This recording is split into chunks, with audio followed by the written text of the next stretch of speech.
2021 தேர்தல் அசம்பிளி தேர்தலில் இவர் வாடகைக்கு குடியிருந்த எழும்பூர் வீட்டில் 5 கோடி ரூபாய் கேஷ் பிடிபட்டது.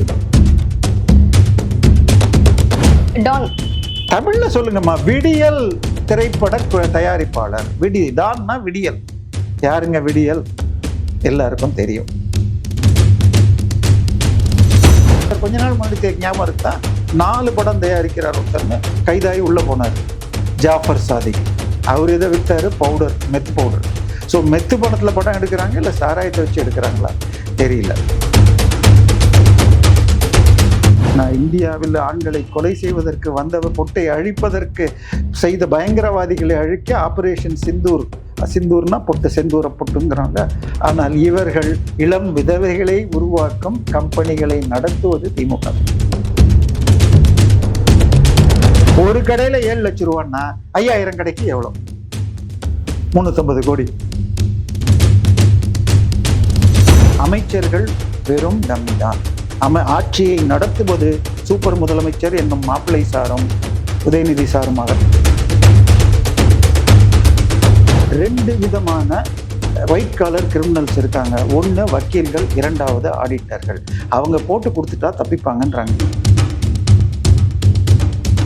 அன்பில் மகேஷ் யாரு?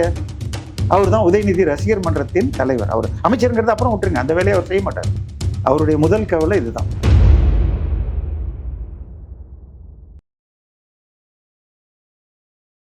ரிப்போர்ட்ஸ் நவ் நேயர்களுக்கு அன்பு வணக்கம். இன்னைக்கு நம்ம எதை பத்தி பார்க்க போறோம் அப்படின்னு பாத்தீங்கன்னா, தமிழகத்துல இன்னும் ஓயாம இந்த இடி ரைடு நடந்துட்டு இருக்கு. இது குறித்து அரசியல் விமர்சகர் தேவப்பிரியா அவர்களிடம் பேச உள்ளோம். வணக்கம் சார். வணக்கம்.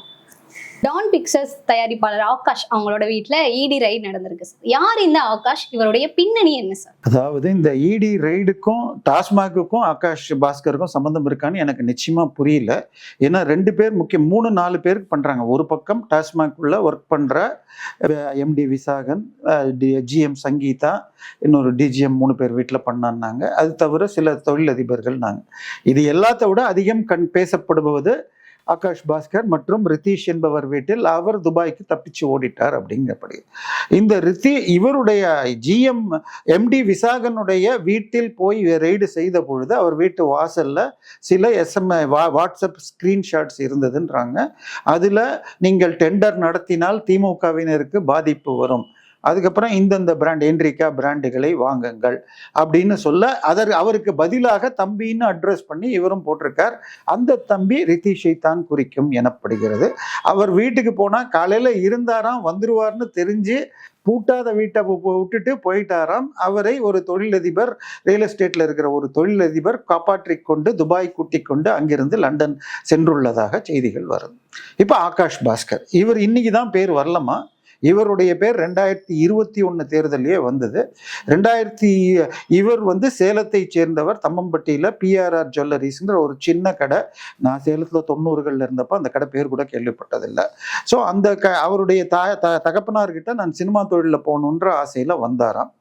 ஆனால் 2021 தேர்தல் அசம்பிளி தேர்தலில் இவர் வாடகைக்கு குடியிருந்த எழும்பூர் வீட்டில் 5 கோடி ரூபாய் கேஷ் பிடிபட்டது.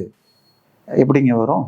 சரியா, தேர்தலுக்காக தேடும் பறக்கும் படையெல்லாம் போய் தேடினப்போ வருமான வரித்துறை போய் எடுத்துரு. ஸோ அந்த வழக்கு இன்னைக்கு பெண்டிங் இருக்கு. அதுல வந்திருக்காங்களான்னு தெரியாது. இப்ப சமீபத்தில் அவரை பத்தி எல்லாரும் கேட்டிருப்போம். அவருடைய படத்து பிக்சர்ஸ் பேர் என்ன சொன்னீங்க? டான். தமிழ்ல சொல்லுங்கம்மா. விடியல் திரைப்பட தயாரிப்பாளர். டான்னா விடியல். யாருங்க விடியல்? எல்லாருக்கும் தெரியும். தமிழகத்தை இருட்டில் தள்ளும் கட்சி விடியல் ஆட்சி, திமுக ஆட்சி. ஸோ விடியல்னே பேரை வச்சுட்டு அவர் பண்றாரு. இவருடைய திருமணம் 6 மாதத்துக்கு முன்னாடி நடந்திருக்கு. இவர் யாரை திருமணம் செய்து கொண்டார் என்றால் நமக்கு எல்லாருக்கும் தெரிஞ்சதுன்னா சிக் ஷாம்பு தெரியும். அந்த சிக் ஷாம்பு கெவின் கேர் நிறுவனத்துடைய 2வது மகள். அவருடைய முதல் மகள் யாருக்கு கல்யாணம் பண்ணியிருக்குன்னா திரு ஸ்டாலினுடைய தம்பி பேத்திக்கு கொடுத்துருக்கு. ஸோ ஸ்டாலின் குடும்பத்திற்கு வேண்டியவர். அந்த திருமணத்தில் ஸ்டாலின், உதயநிதி குடும்பத்தோட போய் கலந்துட்டு இருக்காங்க. அது வரைக்கும் கூட பெரிய தப்பு இல்லைங்க. ஆனால் அதே திருமணத்தில் எல்லா பெரிய நடிகர்களும் கலந்து கொண்டாங்க. சரி, இன்னைக்கு இவர் ப்ரொடியூசர், பெரிய ஆளு. ஆனால் அன்னைக்கு வெறும் ஒரு உதவி இயக்குனர் தான். ஒரு படத்துக்கு இப்போ கேமராமேன் மாதிரி 10-20 பேர் இருப்பாங்க. அப்படிப்பட்டவருக்கு ஏன் வரணும்? இப்போ ஆகாஷ் அவர் பாஸ்கர் திருமணம் ஆன பிறகு மாமனார் கெவின் கேர் கொடுத்த பணத்தில் இப்போ 4 படம் எடுத்துட்டு இருக்காரா, 5வது படமும் புக் பண்ணிட்டாரா. ஒரு படம் என்ன சொல்றாங்க, இட்லி கடை, யாரு, தனுஷை வச்சு. அடுத்தது இவர் பராசக்தின்னு, அது எப்படி எதுக்காக எடுக்கிறாங்களாம் தெரியுமா, ஜோசப் விஜய் அடுத்த படம் ஜனநாயகன் எடுக்கிறது ரிலீஸ் ஆகிறப்ப அதற்கு போட்டியாக ஜனவரி மாதம் பொங்கல் ரிலீஸாக சிவகார்த்திகேயனை வச்சு பராசக்தின்னு எடுக்கிறாங்களாம். அதில் இந்தி திணிப்பை எதிர்த்து போராட்டம் பண்ணுற மாதிரி இதை வச்சு தேர்தலில் வெற்றி பெறத்துக்கு ஒரு பிளானிங் இருக்குதான். ஸோ இதை டைரக்ட் பண்ணுறது அந்த ஜெய்பீம் படத்துடைய இதோ டைரக்டர், அந்த தெலுங்குக்காரர் அவர். ஸோ இதை தாண்டி முரளி, இதயம் முரளின்னு ஒரு படம் அதர்வா வச்சுன்னு சொல்கிறாங்க. அடுத்தது சிம்பு 47ங்கிறாங்க. ஒரே நேரத்தில் 4 படங்க. இப்போ இது அமரன் திரைப்படத்துக்கு பிறகு சிவகார்த்திகேயன் ஒரு படத்துக்கு 80 கோடி வாங்கிக்கிறாராம், தனுஷ் 70 கோடி வாங்குறாராம். அப்போ ஒரு படத்துக்கு 100லேருந்து 200 கோடி பட்ஜெட்டுக்கு, இவங்க படமாக இருந்தால் 200 கோடி பட்ஜெட் வரணும். அதே போல் சிம்புவும் லெவல் அதிகம்தான், அஜித்துன்னா இன்னும் ஜாஸ்தி அடுத்த படத்துக்குன்னா. ஸோ 1000 கோடி பட்ஜெட்டில் ஒரே நேரத்தில் தயாரிக்கிறாங்க. ஸோ அப்போ சாராய பணம் போயிருக்கா. ஏன்னா ஏற்கனவே ஒருத்தர் கொஞ்ச நாள் முன்னாடி ஞாபகம் இருக்குதா, 4 படம் தயாரிக்கிறார் ஒருத்தர்னு கைதாகி உள்ளே போனார், ஜாஃபர் சாதிக். அவர் எதை வித்தாரு, பவுடர், மெத்து பவுடர். ஸோ மெத்து பணத்தில் படம் எடுக்கிறாங்க இல்லை சாராயத்தை வச்சு எடுக்கிறாங்களா தெரியல. ஏன்னா டாஸ்மாகில் போன முறை இடி ரெய்டு வந்தப்போ என்ன சொன்னாங்க, 1000 கோடி ஊழல். அதில் அவங்க காட்டினது 2 விஷயந்தாங்க. ஒன்று, பழைய பாட்டில் குடிச்சிட்டு, குடிக்காரன்னு சொன்னால் கோச்சிப்பீங்க, மதுப்பிரியர்கள். சரியா, மதுப்பிரியர்கள் குடிச்சிட்டு அங்கேயே விட்டுட்டு போயிடுறாங்களாம். அந்த பாட்டில் திருப்பி ரீயூஸ் பண்ணி போட்டால் 2 ரூபாய்க்கு வாங்கணுமா, குவார்ட்டராக இருந்தால். இப்போ ஃபுல்லாக இருந்தால் 7 ரூபாயா. புது பாட்டில் குவார்ட்டராக இருந்தால் 7 ரூபா, புதுசாக இருந்தால் 20 ரூபா. ஆனால் அந்த பாட்டில்லாம் அதே 7 ரூபா ரேட்டில் வாங்குறாங்க. அந்த மெத்தட்லேயே இவ்வளோ ஊழல், 1000 கோடி. அடுத்தது இப்போ இந்த 18 டிஸ்டிலரி ப்ரூவரி இந்தியா தமிழ்நாட்டில் இருக்குது. இதில் அதாவது 2003க்கு முன்னாடி தமிழ்நாட்டுக்கு சப்ளை பண்ணதெல்லாம் இந்தியா ஃபுல்லாக இருக்கிற எல்லா கம்பெனி, இந்த பெரிய கம்பெனிகள் தான் இங்கே பண்ணும். யுனைடெட் ப்ரூவரிஸ், மோகன் மேக்கிங்ஸ்னு அந்த மாதிரி கம்பெனி. இப்போ உதாரணமாக கிங்ஃபிஷர்னா எல்லாருக்கும் தெரியும். ஆனால் இன்றைக்கி போய் டாஸ்மாகில் கேட்டால் இந்த வெரைட்டி எல்லாம் இருக்காது. இருக்கிறது ஃபுல்லாக தமிழ்நாடு லோக்கல் கம்பெனிஸ். 2003 அதிமுக ஆட்சியின் போது மிடாஸ் என்று ஒரு நிறுவனம் தொடங்கப்பட்டது. இப்போ அந்த ஓனர்களால் நடத்த முடியாமல் அது ராமச்சந்திரா குரூப் இப்போ எடுத்து லீஸில் நடத்திட்டு இருக்காங்க. 2006 திரு கருணாநிதி வந்த உடனே யார் என்ன சினிமா வச்சு எடுத்தாங்களோ அவருடைய கதையை வச்சு, அன்னைக்கு எல்லா தியேட்டரையும் வச்சு நடத்தினது சன் பிக்சர்ஸ். அவங்க யாரும் கருணாநிதி படம் காசு போட்டு கருணாநிதி படம் எடுக்க மாட்டாங்க. நம்ம சிவப்பு பூதம், ரெட் ஜெயண்ட், அவங்களும் எடுக்க மாட்டாங்க. ஆனால் SN ஜெயமுருகன் அவர்கள் 2 படம் எடுத்தார். உடனே அவருக்கு சாராய லைசன்ஸ் கொடுக்கப்பட்டது. SNJ. நம்ம உதயநிதி சார் என்ன பண்ணாரு, IPLக்கு வந்து மேட்ச்ல உட்காந்துக்கிட்டு சட்டையில் SNJ ஸ்டிக்கரை ஒட்டிக்கிட்டு இருந்தாரா. அது முக்கிய. இன்னைக்கு டாஸ்மாகுக்கு அதிகமாக சப்ளை செய்யும் கம்பெனி SNJ. இதுக்கு அடுத்த பெரிய கம்பெனி யாருன்னு பார்த்தால் MP ஜெகத் ரட்சகனுடையது. இதுக்கப்புறம் TR பாலுக்கு ஒன்று இருக்குது. இன்னொன்று கால்ஸ்னு. இந்த கால்ஸ் நிறுவனத்தில் யார் பார்ட்னர்னு பார்த்தால் கனிமொழி அவர்கள் ஒரு பார்ட்னர். அவங்க அந்த கால்ஸில் இருக்கிற கம்பெனி பத்தலன்னு சொல்லிட்டு திருஆரூரான் சுகர்ஸ்ங்கிற கம்பெனியை வாங்கி 4 சக்கரை கம்பெனியில் இருக்கிறவங்களையும் இப்போ டிஸ்டிலரி சேர்த்துருக்காங்க. ஸோ அவங்க அதில் பார்ட்னர், டைரக்டர் அப்படின்னு சொல்லி நாம் தமிழரை சேர்ந்த இவங்க பேசினாங்க. இவங்க கேஸ் போடல. ஸோ கல்ஸில் ஒரு பெரிய டைரக்டர் கனிமொழின்னு எடுத்துக்கலாம். அதே கனிமொழி என்ன சொன்னாங்க, டாஸ்மாக் என்பது பொட்டு அழிக்கும் திட்டம். நம்ம பிரதம மந்திரி என்ன சொல்லிட்டு இருக்கார், இந்தியாவில் ஆண்களை கொலை செய்வதற்கு வந்த பொட்டை அழிப்பதற்கு செய்த பயங்கரவாதிகளை அழிக்க ஆபரேஷன் சிந்தூர். சிந்தூர்னா பொட்டு, செந்தூர பொட்டுங்கிறாங்க. ஆனால் இவர்கள் இளம் விதவைகளை உருவாக்கும் கம்பெனிகளை நடத்துவது திமுகவினர். இன்னும் ஒரு ஆளுக்கு லைசன்ஸ் கொடுத்தாங்க, சரத்குமார்னு சொல்லிட்டு. சன் டிவியில் ஒர்க் பண்ணிக்கிட்டு கலைஞர் டிவி ஆரம்பிக்கிறதுக்கு வந்து சரத்குமாருக்கு கொடுத்தாங்க. ஸோ இந்த கம்பெனிகள்ல இருந்தெல்லாம் சப்ளை பண்ணுறாங்கம்மா. இப்போ நீங்கள் ஒரு பேச்சுக்கு எடுத்துப்போம், ஒரு நாளைக்கு காலையிலேருந்து சாயந்தரம் வரைக்கும் 8 ரெக்கார்டிங் பண்ணுறீங்கன்னு வச்சுக்கோங்க. அப்போ எல்லா லைட்டையும் போட்டு ரெக்கார்ட் பண்ணால் எவ்வளோ கரண்ட் செலவாகும்? அதே ஒன்று எடுத்தால் எவ்வளோ ரெக்கார்ட் செலவாகும்? இப்போ அதிமுக பீரியடில் எவ்வளோ தயாரித்தாங்க, இன்றைக்கி எவ்வளோ தயாரிச்சிக்காங்க, கரண்ட்டு இது கெமிக்கல் எவ்வளோ வாங்கினதுன்னு பார்த்தா தெரிஞ்சிடும். ஆனால் இப்போ தமிழ்நாடு அரசு அஃபிஷியலாக சொல்கிற கணக்கு என்னன்னா, ஒரு நாளைக்கு 70 லட்சம் பாட்டில் விற்கிது.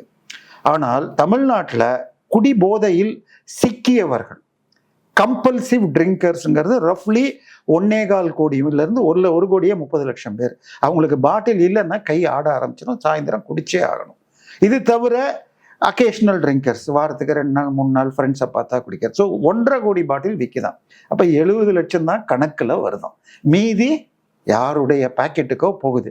இந்த யாருடைய பாக்கெட்டுக்கோங்கிறத தமிழக நிதியமைச்சராக பதவியேற்று ஒரு பட்ஜெட் போட்டு அடுத்த பட்ஜெட்டின் போது திரு பிடிஆர் பழனிவேல் தியாகராஜன் அவர்கள் இந்தியன் எக்ஸ்பிரஸ் பத்திரிகை கொடுத்தது, டாஸ்மாகில் வரும் கணக்கு 50% தான். டாஸ்மாகிலிருந்து அவர் அந்த வெளியே கைக்கு போகிறது லீக்கேஜ்ங்கிற வார்த்தையை போட்டார். 2-3% தமிழக மொத்த ஜிடிபிலன்னார். தமிழக ஜிடிபி வருஷத்துக்கு 27 லட்சம் கோடிகள். அதில் 2% போட்டால் 50 கோடின்னு வச்சுக்கோங்க. 50,000 கோடிகள், 3% போட்டால் 75,000 கோடி. ஸோ வருஷத்துக்கு 50,000 கோடிக்கும் அதிகமாக டாஸ்மாக் கடைகள் மூலமாக டாஸ்மாகுக்கு வராமல் யார் கைக்கோ போகுது அப்படின்னு நிதியமைச்சராக இருந்தவர் கூறினார். அதுக்கு ஏன் அப்படி ஆகுதுன்னு கேட்டதுக்கு, கடையில் எந்த கம்பெனியில் வாங்குறாங்களோ அங்கே கியூஆர் கோடு பாட்டிலில் போட்டால், கடையில் நீங்கள் கியூஆர் கோடை ஸ்கேன் பண்ணாலும் வழியில் லாரியில் பண்ணாலும் எங்கே தயாரிச்சது என்னைக்கு தயாரிச்சதுன்னு லிஸ்ட் வரும். என் டு என் ட்ராக்கிங் சாஃப்ட்வேர். இதை அதிமுக பண்ணலன்னாங்க. இவங்க 4 வருஷம் முடிஞ்சு போச்சு, இதில் தான் லீக் ஆகுதுன்னு சொல்லி 3 வருஷம் ஆயிடுச்சு. இன்னைக்கு வரைக்கும் பண்ணி முடிக்கல. இதுல இன்னொரு கொடுமை என்னன்னா, இந்த டாஸ்மாக் வழக்குல 2 பேர் இம்ப்ளீட் ஆனாங்க. அதாவது தமிழக அரசு இந்த நீதிமன்றம் விசாரிக்க கூடாது அப்படின்னு உச்ச நீதிமன்றம் போனாங்க. அதுக்கப்புறம் திருப்பி அப்பீல் பண்ணப்ப அதுல இம்ப்ளீட் ஆனது ஒருவர் மோகனராசுன்னு சொல்லிட்டு பிஜேபி சார்ந்தவர், இன்னொருவர் எலிஃபண்ட் ராஜேந்திரன் என்னுடைய நெருங்கிய நண்பர், 3வதாக முரளி என்று ஒருவர், அனிமல் முரளின்னு பேர். அவர் நிறையாக அந்த யானைகள் அந்த விஷயத்துல போராடுவார். அதனால நாங்க அனிமல் முரளின்னு. அவர் ஏற்கனவே டாஸ்மாக் வழக்கில் வந்தப்போ இந்த சாஃப்ட்வேருக்கு கியூஆர் கோடை நீங்க ஸ்கேன் பண்ணா பாட்டிலுக்கு 10 ரூபாய் 20 ரூபாயும் சேர்த்தே தான் வருதான். இது கணக்கில் எடுத்துட்டு அதுக்கப்புறம் வெளியில எடுக்கிறாங்க. இப்ப கேஷா கொடுத்து கேஷா எடுத்தா பிடிக்க முடியாது. ஆனால் 160 ரூபா பில்லை போட்டுட்டு 160 ரூபா எம்ஆர்பி இருக்கிறது 170 180ன்னு போட்டு எதுல வாங்குறாங்க, ஆனா எப்படியோ வெளியில எடுக்கிறாங்க. ஸோ இது அத்தனை ரெக்கார்ட்ல இருக்குன்னு முந்தானத்து கூட ஒரு சேனல்ல உறுதி பண்ணியிருக்காரு என் நண்பர்.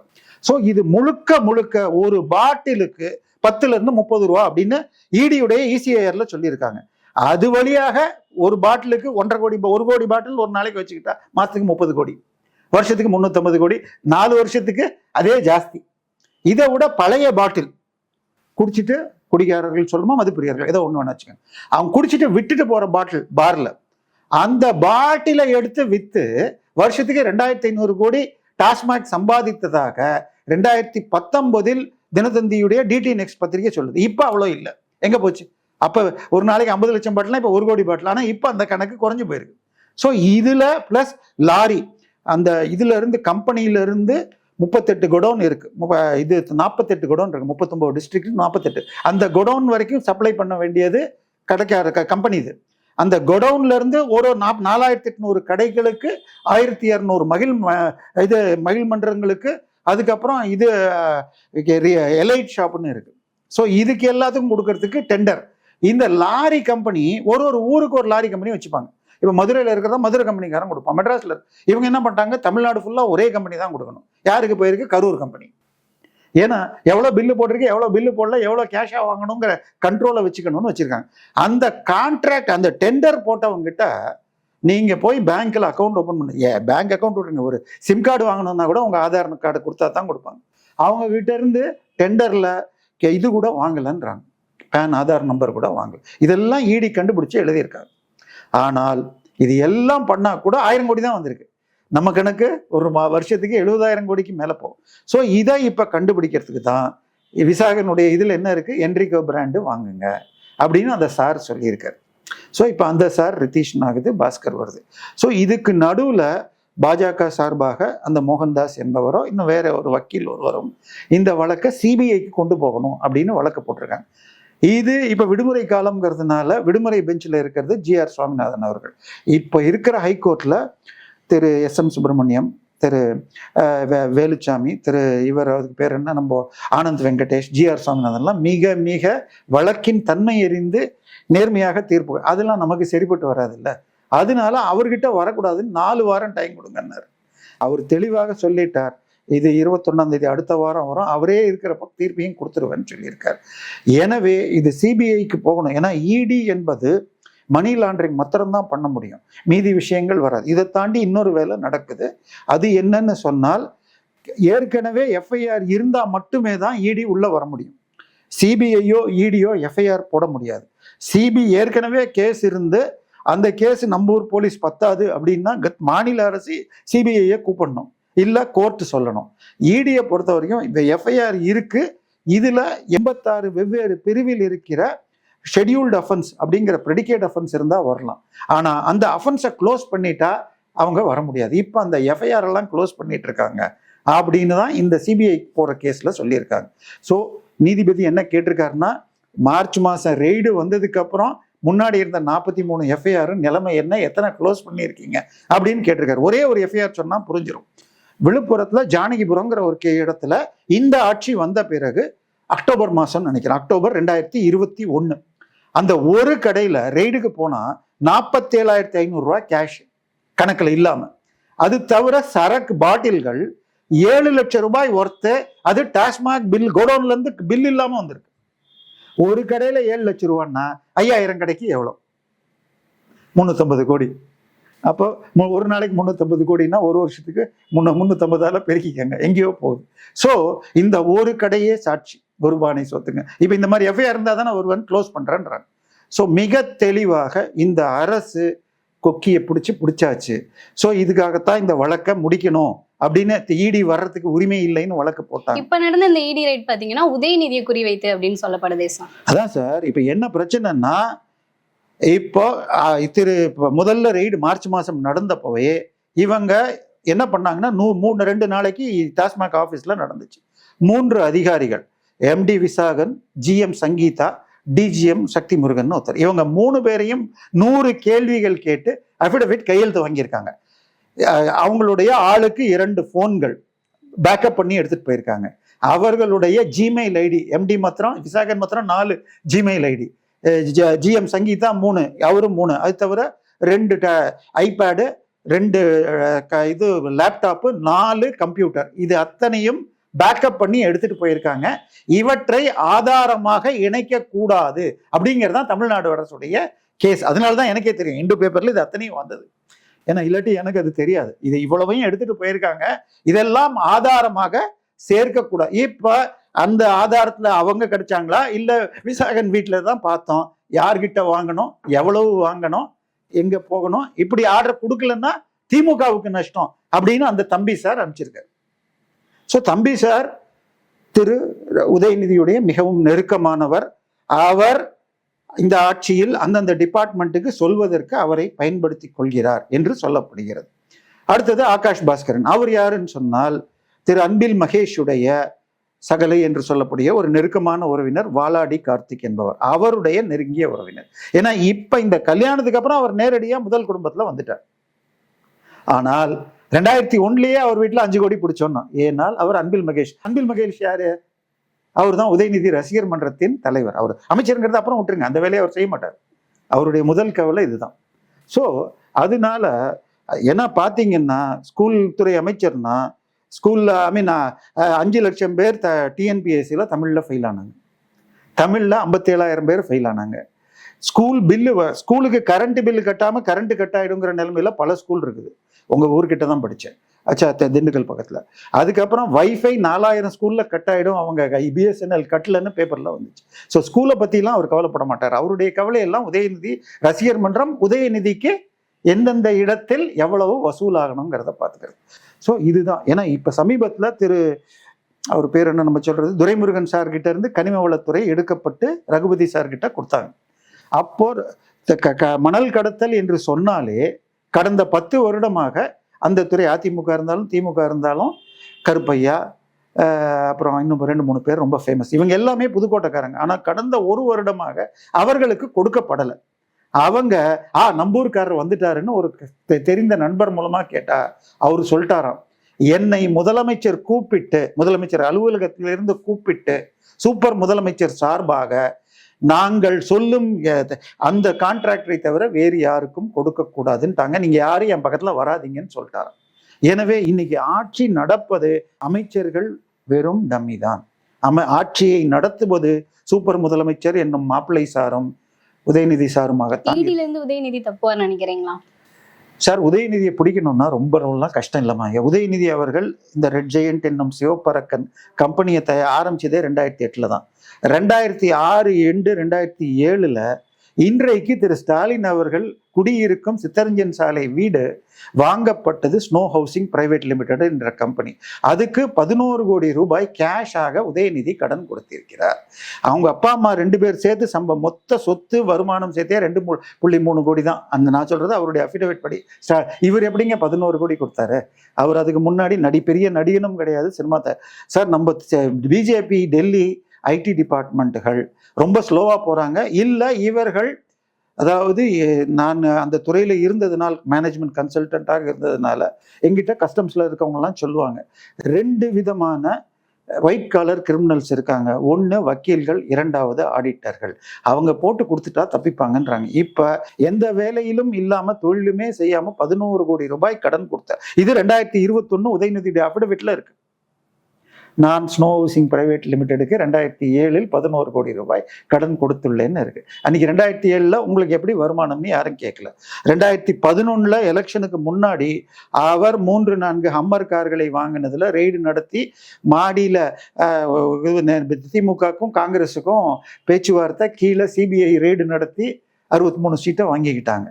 இன்னும் சொல்ல போனால் அந்த சித்தரஞ்சன் சாலை வீட்டை பக்கத்து வீட்டை சேர்த்து வாங்குறப்ப அந்த ஓனரை மிரட்டி கம்மி விலைக்கு வாங்கிட்டார்னு நிலாபகரிப்பு பிரிவில் ஸ்டாலின் அவர்கள் பேரிலும் உதயநிதி பேர்லையும் வழக்கு இருந்தது. இந்த ஆட்சி வழக்கு போட்டோம்னா அவருக்கு அடிஷனல் பணம் கொடுத்து கேஸை முடிச்சிருக்காங்க. நம்ம டெல்லி வேகமாக செயல்படணும். இதுல என்ன பிரச்சனைனா சிபிஐ உள்ள வர முடியல. இடியுடைய பவர் என்பது மணி லாண்டரிங்ல மாத்திரம்தான் வர முடியும். அதனால சில வழக்கு டெக்னிக்கல் சிக்கல்கள் இருக்கிறது.